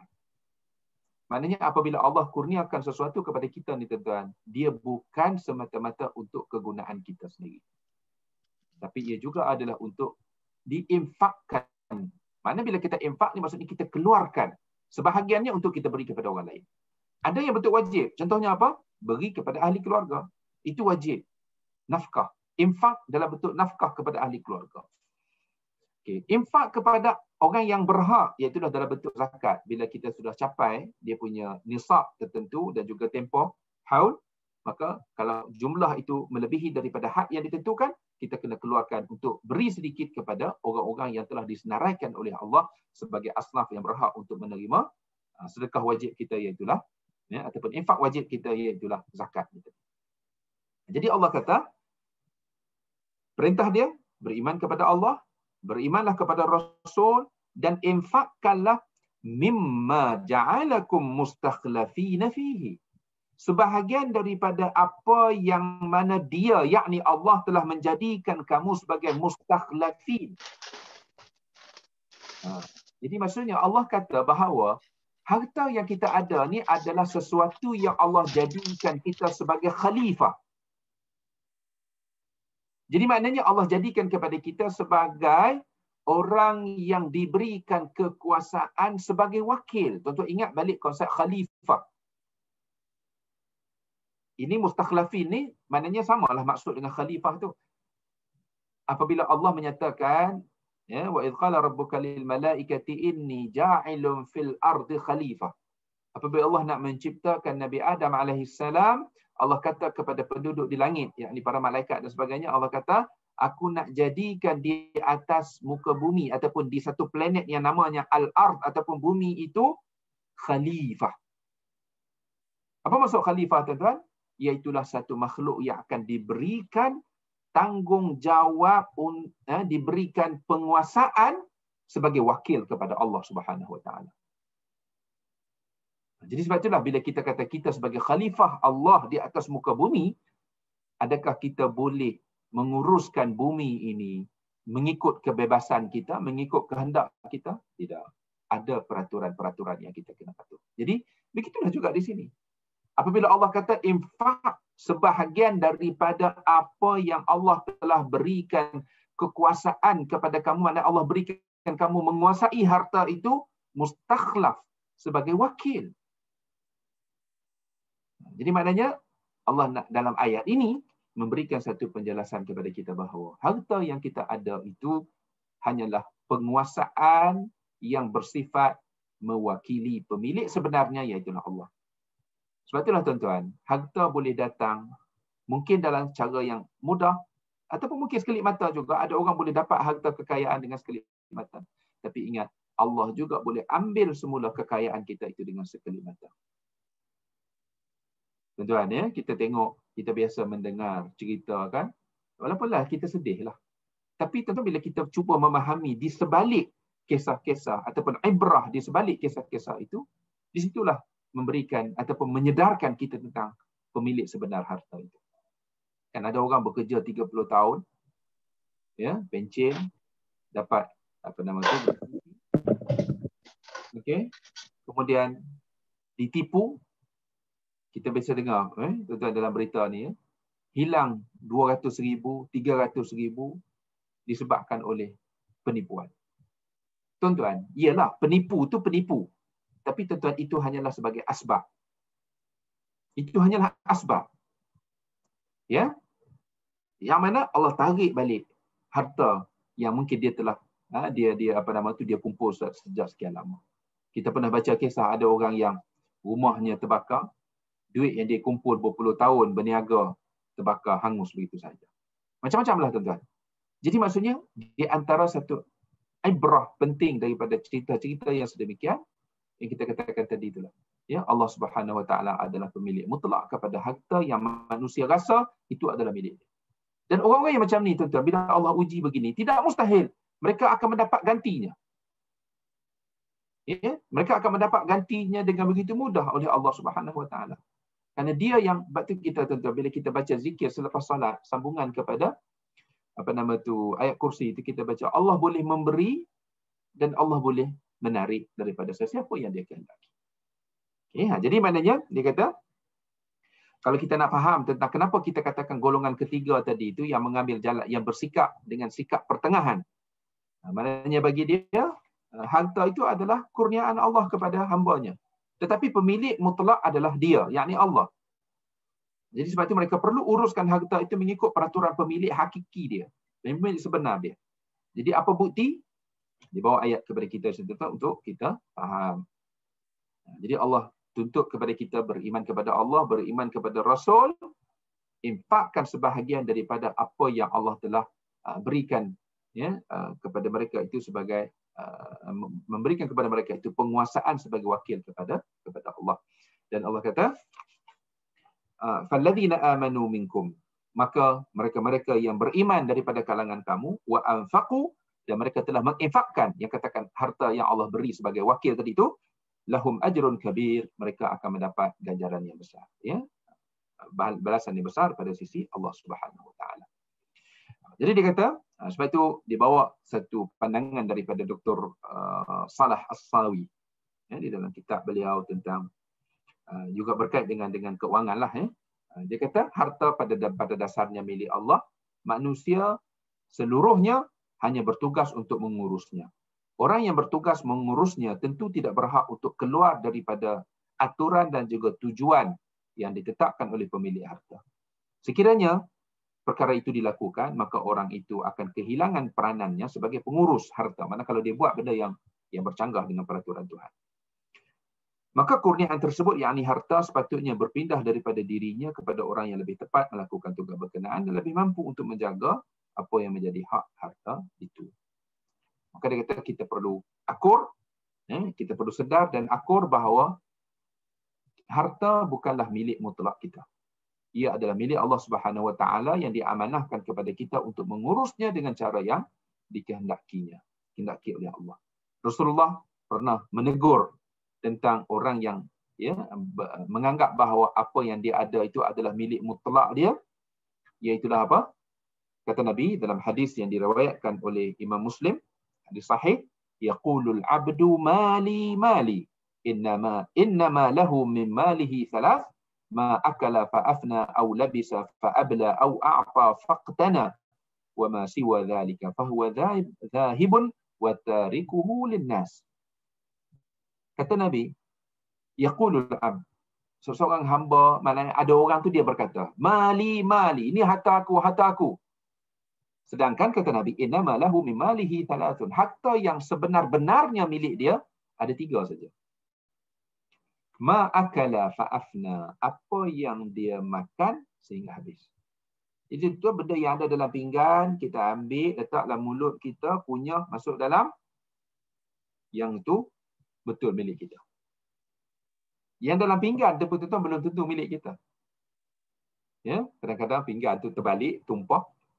Kadang-kadang makan separuh jalan tak ada selera, bagi ke orang. Bukan milik kita juga. Anak kita ada sebelah tu, akhirnya makan. Jadi kata Nabi, yang pertama yang menjadi milik kita ni, apa hak kita makan sampai habis, maksudnya yang kita kunyah sampai masuk ke dalam, kalau kita kata hari ni usus kita lah kot, tu tak masuk dalam perut kita lah. Itu yang pertama yang betul-betul kita boleh kata okey, itu harta kita. Yang kedua dia kata, au labisa fa abla, apa yang dia pakai sehingga lusuh. Dia beli baju, dia pakai sampai lusuh, maka betul lah itu harta. Sebab kadang-kadang dia beli pakai sekali dua, lepas tu badan besar, tak muat bagi ke orang. Dia baru pakai sekali dua kali. Jadi bukan milik dia, bagi ke orang. Okay, jadi tapi apa yang dia pakai sampai lusuh itu betul-betul milik dia. Dan yang ketiga pula dia kata au a'ta faqtana, apa yang telah dia sedekahkan, apa yang dia telah berikan kepada orang lain, maka ianya akan faqtana, dia akan simpan pahala pemberian itu untuk dia. Yang ini kita pernah bincang dalam bab apabila matinya seseorang anak Adam, maka terputuslah segala amal baiknya kecuali 3 perkara. Kenapa dalam hadis tu Nabi senaraikan sedekah jariah dulu? Itu kita dah pernah bincang dulu. Lepas tu barulah datang ilmu yang dimanfaatkan, kemudian dah sekali baru datang anak. Ada signifikan dia, bukan Nabi senaraikan begitu terus saja je, tapi ada maksud di sebaliknya itu. Kenapa dikatakan hadis sumber pertama tadi itu adalah sedekah jariah. Okey. Jadi maknanya kata Nabi, harta sebenar milik seseorang. Yang ketiga ialah apa yang telah dia sedekahkan, maka ia akan simpan untuk hari akhirat. Ya. Wa ma siwa dzalika, dia kata selain daripada itu, fa huwa dhahibun, maka dia akan pergi, wa tarikuhu linnas, dan dia akan meninggalkannya kepada manusia. Jadi tuan-tuan, kita ada duit banyak, simpan ASB, ASD, unit trust, investment account, apa pun sebagainya tuan-tuan. Tiba-tiba sampai satu masa Allah ambil nyawa kita, maka duit itu tuan-tuan akan menjadi rebutan ahli waris. Okey, akan menjadi rebutan ahli waris. So jadi maknanya dia kata tarikuhu linnas, dia akan tinggal kepada manusia, tinggal kepada orang lain, mana orang yang berhak untuk menerima itu. Okay, tuan. So itu hakikat yang pertama daripada 11. Yang kedua, tuan-tuan, saya rasa saya nak minta izin kepada tuan-tuan, kita tak ada rehat lah. Biasanya kita rehat dalam 10 minit, ya, tapi disebabkan kekangan kita untuk nak menghabiskan, buku kita ni dalam tempoh yang sangat singkat, jadi tuan-tuan nak berehat tu, tuan-tuan boleh bangunlah, pergi ambil teh ke apa ke di dapur tu, tuan-tuan, ya. Jadi tak ada masalah. Cuma saya rasa sebab kita nak kejar masa ni, saya tak berehat lah, ya. Kita tuan-tuan nak rehat sekejap tu tak apa, tak ada masalah. Okey. Hakikat yang kedua dalam mencari harta ni, dia kata antara mencari harta dan bertawakal. Kita juga kena faham konsep ini, supaya kita jangan terlalu menganggap bahawa hasil yang kita perolehi adalah usaha kita. Mana kita menganggap, sebab kadang-kadang kalau kita dengar penceramah motivasi keusahawanan ini, maknanya ialah walaupun kita kata okey, dia bercakap itu hanya pada adab saja, tapi jangan sampai kita mempunyai satu kefahaman yang salah bahawa menganggap sesuatu yang kita perolehi itu adalah semata-mata hasil usaha kita. Jadi maknanya sebab kalau kita kena logik itu, tuan-tuan, maka sudah tentulah orang yang bekerja kuat itulah yang berhak untuk mendapat banyak. Padahal realiti tidak menunjukkan sedemikian. Tidak semua orang yang banyak bekerja, banyak berusaha itu akan mendapat hasil yang banyak. Dan begitulah juga tidak semestinya orang yang sedikit bekerja maka mereka akan mendapat sedikit. Ada yang Allah berikan kepada hamba-Nya walaupun usaha mereka sedikit, tetapi mereka diberikan banyak oleh Allah Subhanahu Wa Taala. Okey, dia kata jadi mana kena faham betul konsep ini, ya, mencari harta dan juga bertawakal. Sebab dia kata ada kalanya wujud salah faham bahawa seseorang Muslim itu tidak perlu berusaha keras untuk mencari harta.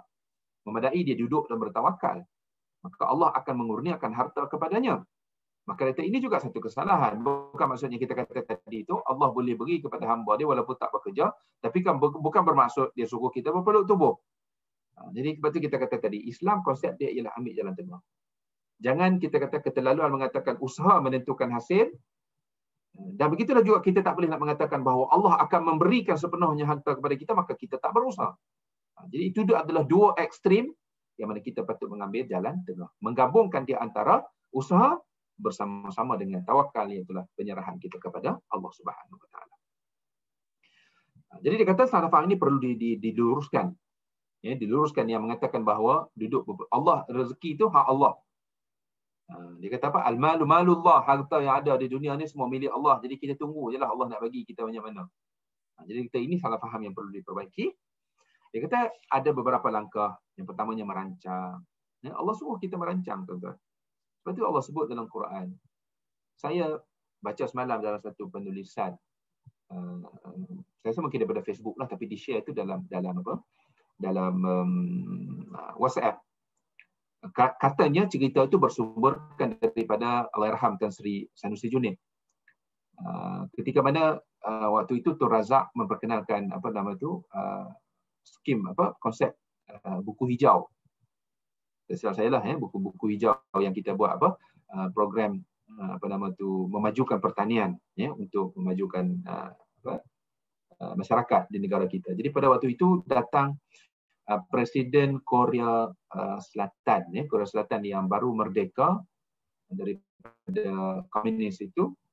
Jadi presidennya datang pada waktu itu melawat Malaysia, dan dia melawat ke Kementerian Luar Bandar. Okey. Kementerian Luar Bandar. Jadi dia masuk ke dalam, inilah antara salah satu daripada acaranya, masuk ke Dewan Taklimat untuk mendengar taklimat mengenai skim buku hijau ataupun inilah memajukan, membangunkan pertanian di Malaysia. Jadi kebetulan beliau masuk ke dalam bilik mesyuarat itu, dia melihat ada satu macam apa kita panggil di dinding tu adalah tulisan, iaitulah maksud daripada hadis Nabi. Innallaha la itu maksud daripada ayat Quran. Innallaha la yughayyiru ma biqaumin hatta yughayyiru ma bi anfusihim. Allah tidak akan mengubah nasib sesuatu kaum sehinggalah mereka mengubah nasib mereka sendiri. Ya, apa yang ada, Allah tidak mengubah keadaan satu kaum itu sehinggalah mereka mengubah keadaan yang ada dalam diri mereka. Jadi bila dia masuk itu nak dengar taklimat, dia tanya tentang apa maksud ataupun apa maksud kata-kata, daripada mana sumber. Jadi dia dimaklumkan bahawa itu adalah satu ayat daripada Al-Quran. Jadi dia ambil maklum dan katanya apabila dia balik ke Korea itu, bila dia menyampaikan taklimat kepada pemimpin-pemimpin di sana, pegawai-pegawai dia di sana, dia quotekan benda itu. Dia quotekan benda itu, dia kata dalam religion of Muhammad, dia kata menyebut bahawa nasib sesuatu kaum itu tidak akan berubah kecuali mereka berusaha untuk mengubah diri mereka. Ya. Jadi maknanya di situ dalam ayat itu untuk kita sebagai orang Islam, maksudnya Allah nak menegaskan bahawa ikhtiar kena ada, usaha itu kena ada. Jadi salah satu bentuk usaha itu apa tuan-tuan? Kena merancang. Ya, kerana Allah tegaskan di situ, kalau kita tidak berusaha untuk mengubah keadaan, Allah tidak akan membantu kita. Ya, Allah tidak akan membantu. Sebab itu saya rasa kita pernah berbincang sebelum ini, kita sebut tentang apa? Inisiatif. Allah ingin melihat hamba-Nya berusaha. Kita ni ada inisiatif dah untuk semua perkara. Nak beribadat, nak jadi orang baik, ya, nak berubah dan sebagainya. Ada inisiatif ataupun tidak. Kalau ada inisiatif, Allah bantu. Tapi kalau kita tak ada inisiatif, tuan-tuan, Allah tak bantu. Allah akan biarkan apa yang kita buat itu je. Sebab tu tuan-tuan ingat balik dalam hadis yang cerita pasal orang yang bunuh 99, akhirnya sampai ke 100. Jadi bila sampai kepada yang hadis itu selalunya dibincangkan untuk membezakan alim dengan abid. Orang yang alim dengan orang yang banyak ibadat. Jadi bila dia dapat nasihat daripada seorang alim yang benar itu, maka dia pun berusaha untuk berubah. Walaupun dia dah bunuh 100 tadi. Pada pihak awal bunuh 99 saja. Pergi berjumpa dengan seorang abid, tanya tentang peluang untuk dia bertaubat.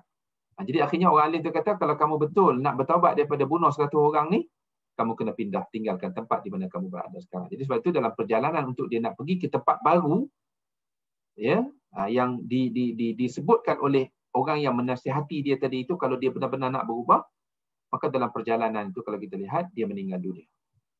Dan akhirnya berlaku, kita katakan tadi itu, tarik menarik. Sama ada dia ni nak masuk syurga ke neraka. Jadi Allah perintahkan kepada malaikat untuk mengukur jarak antara tempat asal dia dengan tempat baru yang dia tuju kerana nak berubah tadi itu. Jadi akhirnya didapati bahawa tempat tuju itu dia lebih hampir kepada tempat yang nak dituju kerana ingin berubah tadi itu. Maka Allah perintah kepada malaikat, ambil dia, bawalah ke dalam syurga. Jadi maknanya apa tuan-tuan? Hadis itu, ya, kisah itu memberikan satu pengajaran kepada kita bahawa inisiatif itu penting. Usaha kita itu, ataupun kita kata perancangan kita itu adalah penting. Ya, perancangan yang diikuti dengan usaha. Okey. Yang pertama dia kata merancang, yang keduanya adalah berdoa. Dan berdoa dalam Islam, tuan-tuan, kita diajar. Ya, Nabi SAW mengajar kepada kita tentang istikharah. Ya, istikharah ini tujuannya kalau dalam bab urusan kehidupan kita, supaya apa yang kita rancang itu adalah baik untuk diri dan agama.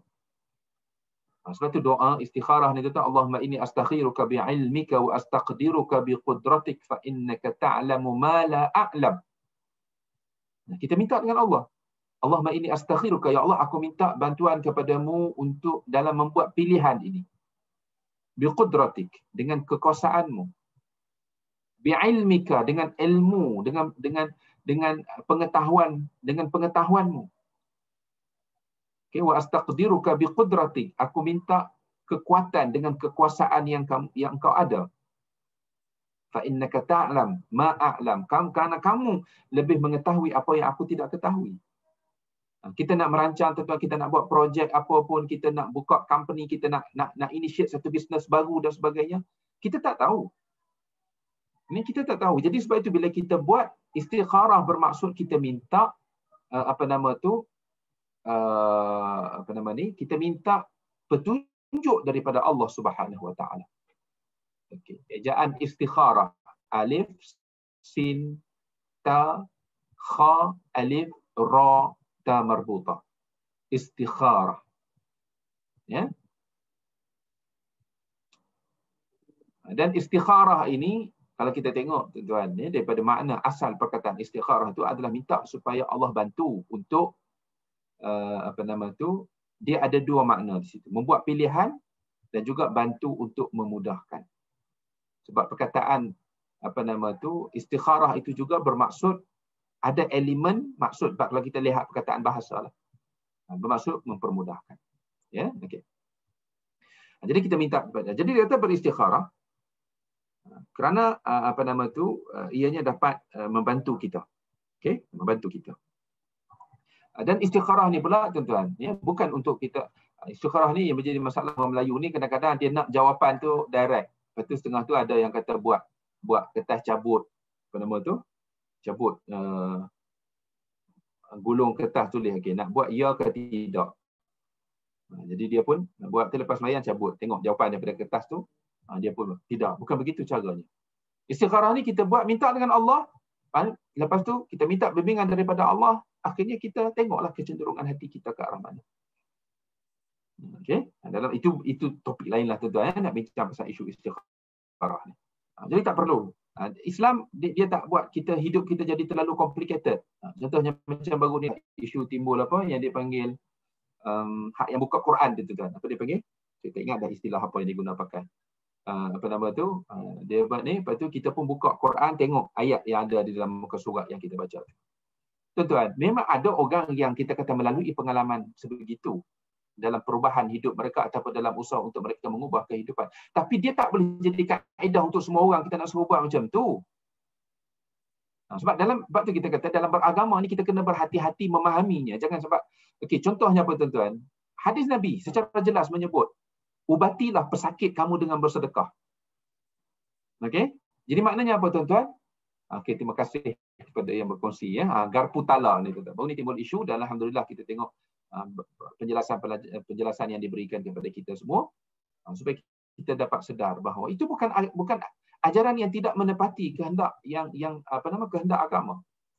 Kalau kita nak suruh semua orang, kalau ada apa isu berbangkit dalam hidup dia, ambil duduk, lepas tu bertafakur, berzikir apa semua, lepas tu buka Quran, dia akan dapat jawapan. Macam saya sebut tadi lah, macam isu bersedekah, Nabi sebut secara khusus, bersedekahlah kamu untuk mengubati pesakit. Jadi tuan-tuan, adakah semua orang dengan bersedekah semata-mata, maknanya akhirnya sakit dia tu boleh sembuh? Jadi maknanya kita bimbang nanti kalau kita kata bahawa kita membuat satu kesimpulan bahawa dengan bersedekah semua orang yang sakit boleh sembuh, maka nanti kita bimbang ada orang bila dia bersedekah sakit dia tak sembuh, dia kata tengok hadis ni pun menipu. Itu yang kita perlu berhati-hati. Jadi sebab tu kita kata dalam tadayyun, dalam religiosity ni, keberagamaan ini tuan-tuan, dia bukan kaedah macam matematik 3 campur 2 5. Okey? Sama juga dengan hari ni, kalau di hospital sendiri pun, walaupun orang hospital kata okey, ubat ni untuk sakit ni. Tapi tuan-tuan, tak semua orang yang mengalami penyakit yang sama, makan ubat yang sama, dia boleh sembuh sepenuhnya daripada sakit itu. Tidak. Jadi sebab itulah kita kata konsep cari harta juga sama, konsep istikharah ini juga sama. Maknanya kita hanya minta petunjuk daripada Allah.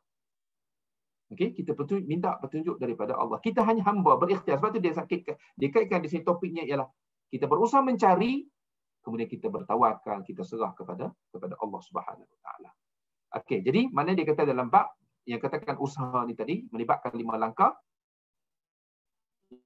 Masa kita tak panjang dan kita merancang yang pertama, yang keduanya kita berdoa, mana minta petunjuk bantuan daripada Allah, maka secara khususnya di sini ialah istikharah. Kemudian yang ketiga dia kata berusaha mendapatkan apa yang kita rancang. Mana bila kita dah beristikharah, usahalah. Bila kita nampak tak nampak, jangan tunggu mimpi. Jangan tunggu mimpi tuan-tuan, ya. Saya punya connection tak stabil, dimaklumkan di sini. Okey. Hopefully okey, ya. Okey. Baik. Jadi maknanya kita pada waktu itulah yang kita kata okey, bila kita dah beristikharah dengan sepenuh hati, masa tu kita ikut kita punya hati. Jadi Nabi kata dalam hadis tu wastafti qalbak. Minta fatwa daripada hati kamu.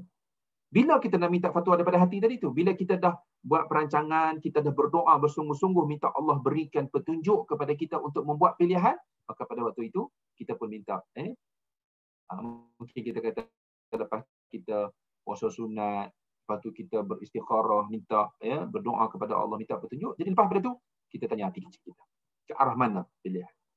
Okey, jadi mana dia kata apa? Teruskan berusaha mendapatkan apa yang dirancang sambil doa diteruskan. Kemudian yang keempat dia kata bertawakal. Iaitulah berserah kepada Allah dengan keyakinan Allah akan memberikan yang terbaik untuknya. Yang mana secara mendalam dia kata tawakal itu, kalau kita nak lihat kepada apa yang dinyatakan oleh Ibnul Qayyim, dia kata suatu perilaku di dalam hati yang bersumber dari pengenalan seseorang kepada Allah, maknanya kenalnya kita kepada Allah. Ini pun satu benda yang penting juga, tuan. Kita kenal Allah bila kita susah sahaja, ataupun kita kenal Allah ketika susah dan senang. Okey, nah kita juga, orang tak boleh jawab, kita sendiri boleh jawab kepada diri kita. Aku ni kenal Tuhan waktu bila? Kenal Tuhan waktu senang sahaja ke? Ataupun kenal waktu senang dan susah ke? Ataupun kenal Tuhan waktu susah sahaja? Jadi dia kata tawakal ini ialah perilaku dalam hati yang bersumberkan daripada kenalnya seseorang kepada Allah serta adanya keyakinan bahawa Allah satu-satunya yang melakukan penciptaan, pengaturan, memberi bahaya atau manfaat, memberi dan menolak, dan bahawa apa yang Allah kehendaki pasti terlaksana dan apa yang Allah tidak kehendaki pasti tidak akan terlaksana. Maka wajib bagi seseorang untuk menyandarkan perkaranya kepada Allah, menyerahkan kepadanya, percaya kepadanya, serta yakin dengan suatu keyakinan yang kuat bahawa yang disandarkan itu, yakni Allah, akan menguruskan urusannya dengan cara yang terbaik untuk dirinya. Jadi maksudnya penyerahan kita kepada Allah selepas daripada kita berusaha sedaya upaya, maka di situ kita akan menyerahkan kepada Allah.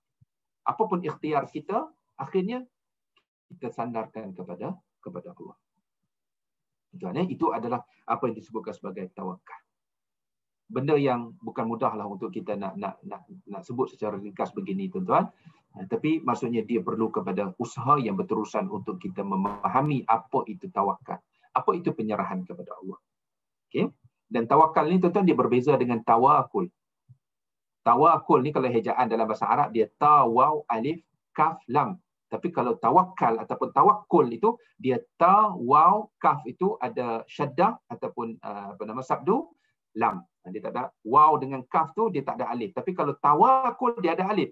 Tawakul ni berserah tapi tak berusaha. Ada yang itu golongan yang pertama, yang tadilah yang kata anggap bagi dia berpeluk tubuh, sebab dia kata semua makhluk ni Tuhan dah tentu rezeki dia. Jadi buat apa kita nak susah payah? Ini golongan Jabariyah lah. Golongan Jabariyah, kalau kita dalam bab akidah tu kita bincang. Mana dia kata apa? Makhluk ni adalah musayyar. Kita ni tak ada pilihan. Apa yang kita dapat tu, itu saja yang Allah tentukan untuk kita. Tidak, dalam Ahlus Sunnah wal Jamaah mengatakan kita mesti combine antara usaha dan juga tawakkul ataupun tawakal kita kepada Allah. Bukan tawakul, bukan hanya serah sebulat-bulat tanpa ada usaha. Dan kemudian yang kelima, tuan-tuan, masa dah pun sampai, tapi saya nak tamatkan di sini sedikit lagi sebelum kita sambung pada pertemuan yang akan datang kepada prinsip yang ketiga dalam bab mencari harta. Jadi kata yang perkara kelima dalam kita berusaha ni, tadi dia kata apa? Berusaha dan tawakal itu kita kena redha. Ini adalah perkara terakhir yang mesti ada dalam diri kita sebagai hamba, redha. Jika kita berjaya, maka dia bersyukur. Tuan-tuan, kita plan nak buat satu bisnes, keluarkan modal, kita nak kita kata kita tengok ada prospek, kita nak kita keluarkan modal. Kalau dia berjaya, dia syukur kepada Allah. Okey, mana dapat keuntungan, dapat hasilnya. Dan dia akan memperbaiki. Maksudnya bisnes tu dia akan buat secara berterusanlah, dia akan memperbaiki. Okey. Memperbaiki itu maksudnya apa, tuan-tuan? Mungkin kita kata pekerja-pekerja dia tambah baik lagi kebajikan untuk pekerja dia, tambahkan gaji, tambahkan bonus dan sebagainya. Berusaha untuk mewujudkan yang lebih baik. Tetapi jika dia gagal, dia akan sabar dan memperbetulkan. Kalau dia katakan gagal dalam perniagaan, rugi, tak untung, maknanya modal pun tak balik, ataupun mungkin balik-balik modal saja, ataupun jadi dia akan sabar dan memperbetulkan. Dia tidak putus asa. Orang yang redha ni dia tidak akan putus asa kerana dia yakin ada hikmah Allah di sebalik kegagalannya itu.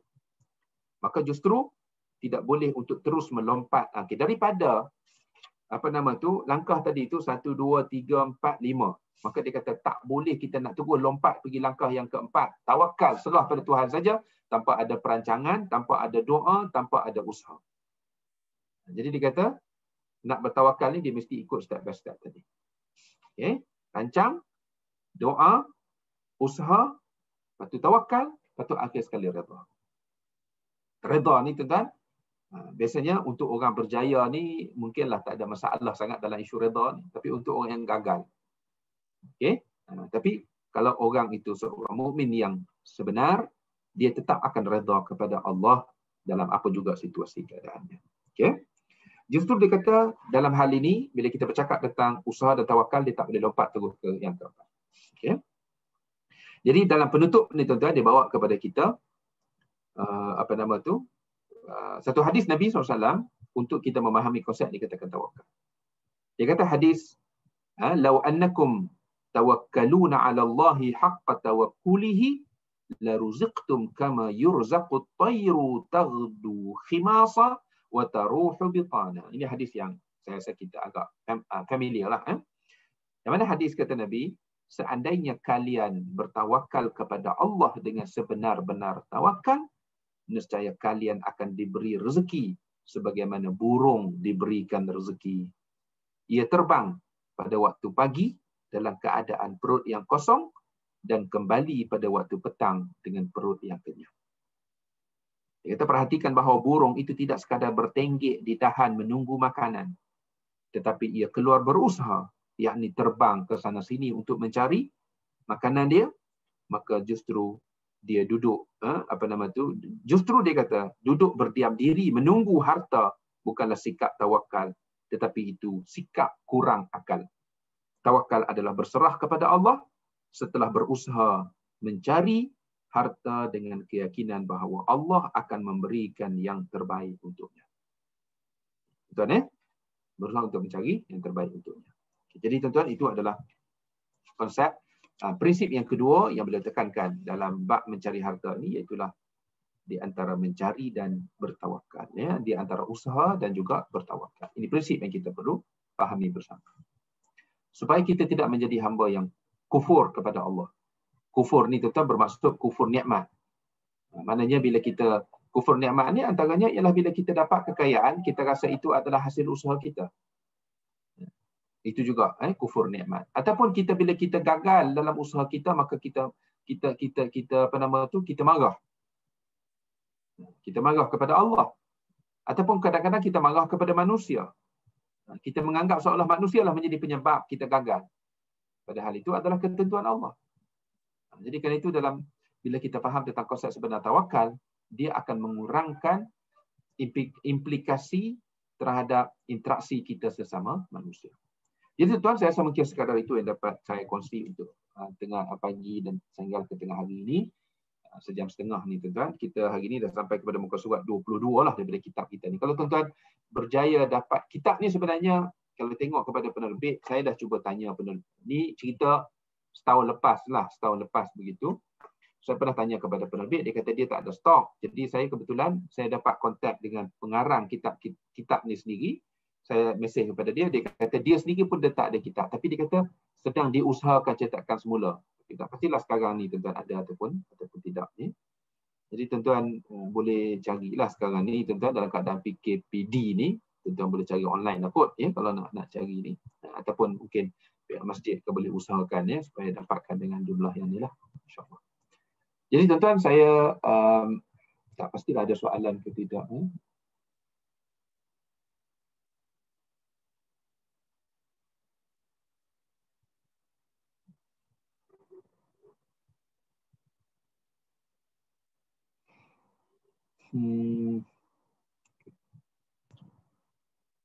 Okey, saya rasa ada satu soalan yang tanya di sini. Okey, tentang isu wakaf. Okey, salam Ustaz, penerbit ataupun pengedar atau individu yang menganjurkan wakaf buku pada harga penuh, adakah wajib untuk mengisytiharkan keuntungan yang mereka dapat daripada peserta, yakni harga wakaf, yakni harga penuh ditolak dengan harga belian buku? Okey, dia macam ni. Kalau wakaf ni, tuan-tuan okey, wakaf. Dia wakaf, kalau dalam bab wakaf ni, kalau sekiranya dia buat itu, contohnya wakaf, katakanlah Quran. Saya tengok banyak orang buat wakaf Quran ya. Okey. Wakaf Quran ni kontrak yang berlaku di antara pihak yang menyediakan perkhidmatan wakaf dan juga orang yang nak mewakafkan itu, dia boleh berlaku dengan dua cara. Okay, cara yang pertama, dia jual portion daripada wakaf. Dia biasanya Quran ni katakanlah, okey, satu masahaf ni harganya katakan 100. Okey, jadi yang pertama, maknanya kalau kita katakan tadi itu, dia bukan atas dasar wakalah, maksudnya pihak orang tengah ni tuan-tuan, yang menguruskan wakaf ni, okay, dia kata apa? Dia jual masahaf ini 100 sebuah ataupun 1/5. Contohnya dia, ataupun paling banyak dia kata okey, dia bahagikan satu masahaf ini kepada 5 bahagian. Maksudnya satu bahagian RM20. Jadi bermakna kontrak dia dengan pewakaf tadi itu, dia mesti katakan bahawa dia jual satu Al-Quran itu dengan harga 100 ataupun 1/5 daripada Al-Quran itu dengan harga RM20, dan pewakaf tadi mewakilkan kepada penjual untuk meletakkan Quran wakaf itu di tempat-tempat yang bersesuaian, yang memerlukan. Jadi kalau yang macam tu tak apalah. Tapi kalau yang menguruskan, sebab tapi dengan syarat bila dia nak jual tadi tu, mushaf tu ada. Macam korban ni tuan-tuan, dia tak boleh nak buat kontrak jual sebab lembu dia tak beli pun lagi. Lembu ni dia hanya akan, dia order dan sebagainya, dia hanya akan beli mungkin beberapa hari sebelum korban itu berlaku. Jadi macam mana dia nak buat akad jual lembu ataupun jual 1/7 daripada lembu? Tak boleh. Jadi kontrak dia adalah dia sebagai wakil untuk melaksanakan ibadah korban. Tapi kalau dalam bab wakaf Quran, contohnya saya rasa masjid juga ada buat kan. Kalau masjid ada buat, contohnya masjid ada terbitkan mushaf tersendiri. Okey. Jadi maksudnya masjid jual mushaf itu kepada orang yang nak mewakafkan. Katakanlah satu mushaf harganya 100. Yang mana masjid surat itulah mengambil kira keuntungan. Sebab kita kata masjid bila nak pergi hantar wakaf itu, ataupun kalau orang yang nak bisnes pun, orang yang nak bisnes pun, of course dia akan ambil ada charge, servis charge yang dia ambil, kerana nanti ada melibatkan kos, dia nak kena pergi hantar tempat-tempat yang sepatutnya. Jadi maknanya dia ambil, tapi tak apalah sebab orang dah tahu, orang yang nak beli satu mushaf tu 100, dia pun tengok, mushaf ni kalau aku beli kat kedai RM50. Jadi maknanya bila dia dah tahu kata harga tu mahal, of course dia okeylah, aku buat sendiri. Tak apa, beli mushaf ni pergi letak di tempat mana-mana yang nak diwakafkan. Jadi dia dah mention daripada awal, dia dah sedar daripada awal. Mana dia dah tahu dah bahawa orang tu jual mushaf ni dengan harga 100. Mana kita dah tahulah jual 100 tu maksudnya dia dah markup lah, untuk dia punya keuntungan dia, dan juga untuk kos dia nak pergi wakafkan itu tadi. Tapi kalau dia tak buat akad jual, tapi dia buat akad, maksudnya satu portion wakaf, di situ maknanya mewakilkan saja. Jadi tak boleh lah, kena mention awal lah berapa charge yang dia kenakan. Tapi kalau jual ni tuan-tuan, dia tidak wajib untuk kita. Contohnya macam saya rasa dalam bab jual beli tuan-tuan bincang.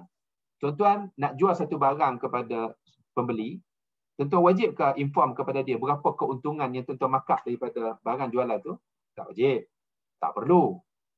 Memang kita pergi pasar, tak perlu peniaga kata okey saya jual kat tuan ni RM10 sekilo, modal saya RM7.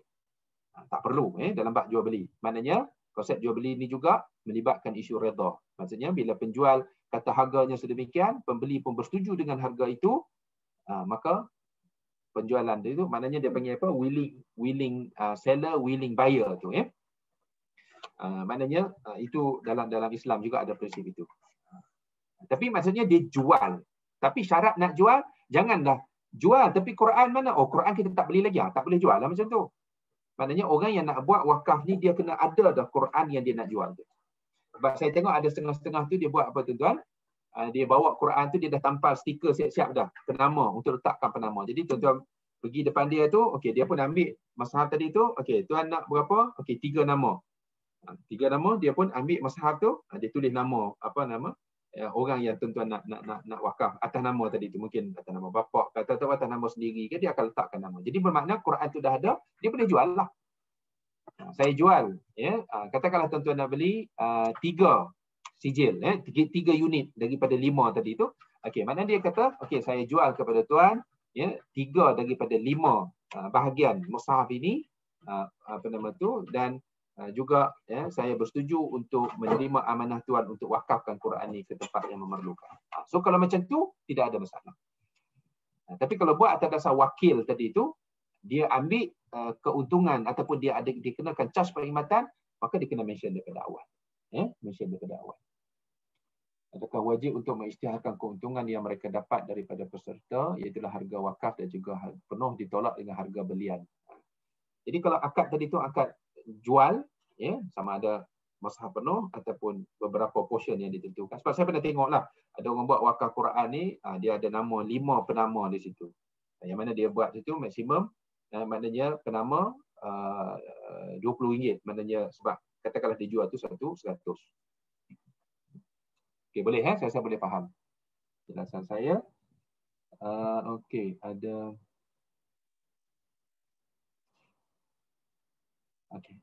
terakhir ni mungkin ini soalan.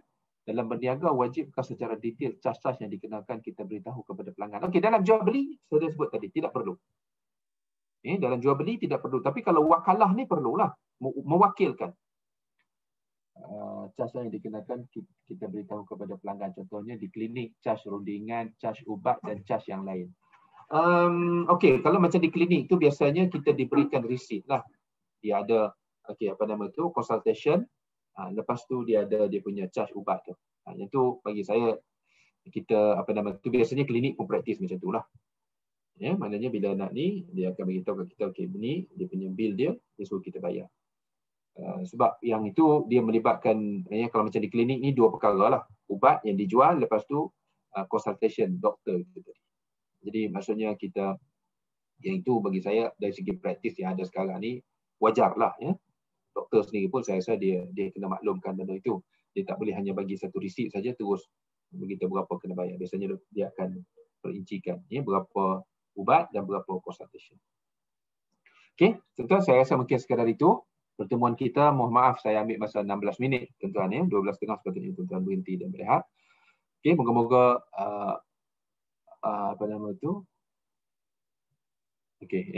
di klinik untuk patuhi insurans requirement. Jadi biasanya dia akan bagilah detail tu.